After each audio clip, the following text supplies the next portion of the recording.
Hello, I am Michael Spady. I am a physical medicine and rehabilitation physician practicing in East Tennessee. The goal of this podcast is to achieve a greater understanding of the tools being used to assess the eligibility of individuals for various TennCare programs. Additional information is provided following this podcast if you would like to either review the hyperlinks or to look at the information at greater depth. Recently, there has been an increasing number of questions concerning the Acuity scale that the Bureau of TennCare is using for their long-term delivery system. The information that will be reviewed here is mainly taken from the rules of Tennessee Department of Finance and Administration, Bureau of TennCare, Chapter 1200-13-01, TennCare Long-Term Care Programs. A somewhat shorter description is available in the Nursing Facility Level of Care Guide for TennCare Choices and PACE.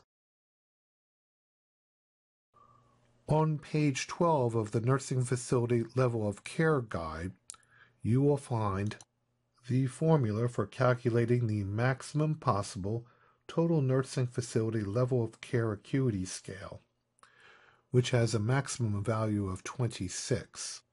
The acuity score is the sum of the activities of daily living plus the acuity scale for skilled and/or rehabilitative services.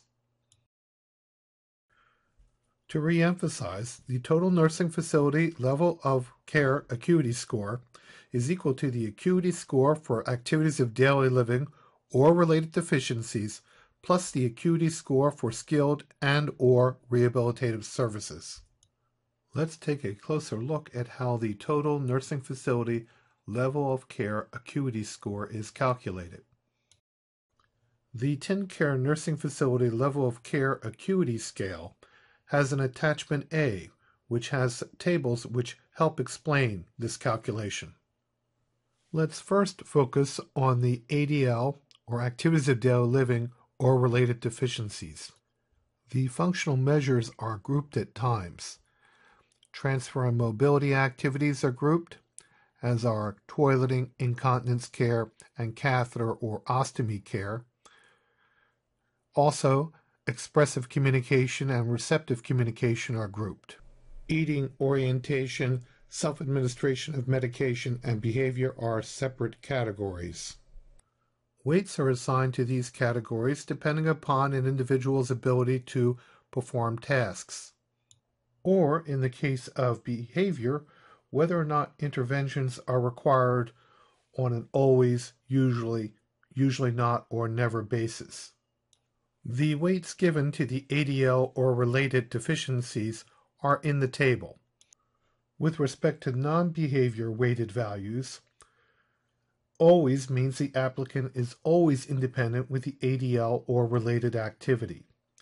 Usually means that the person is usually independent, requiring assistance fewer than 4 days per week.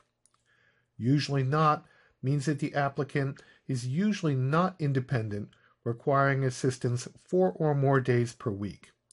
Never means the applicant is never independent with that ADL or related activity.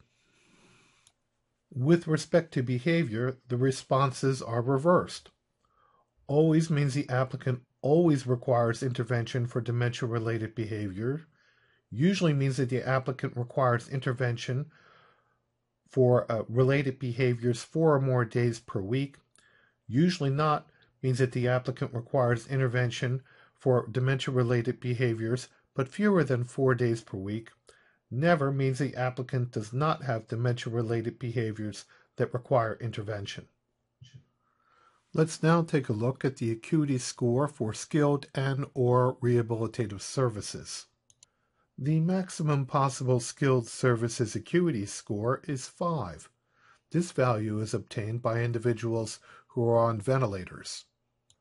Of note, assessment of the individual's level of independence or deficit with self-administration of medications as an activities of daily living related function shall not take into consideration whether the applicant requires sliding scale insulin and the applicant's level of independence in self-administering sliding scale insulin. An individual can obtain the maximum possible skilled services acuity score by a combination of items in the table. This podcast was about the level of care acuity score being utilized by TennCare.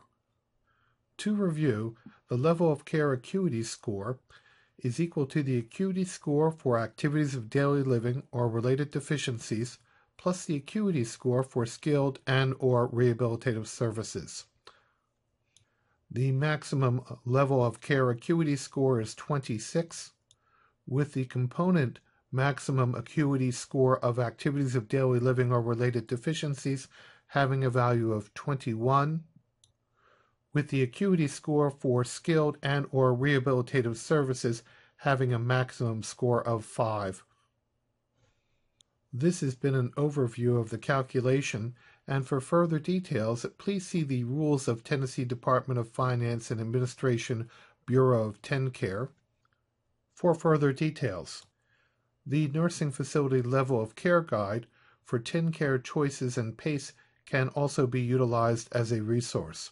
I hope that you have found this podcast helpful and informative.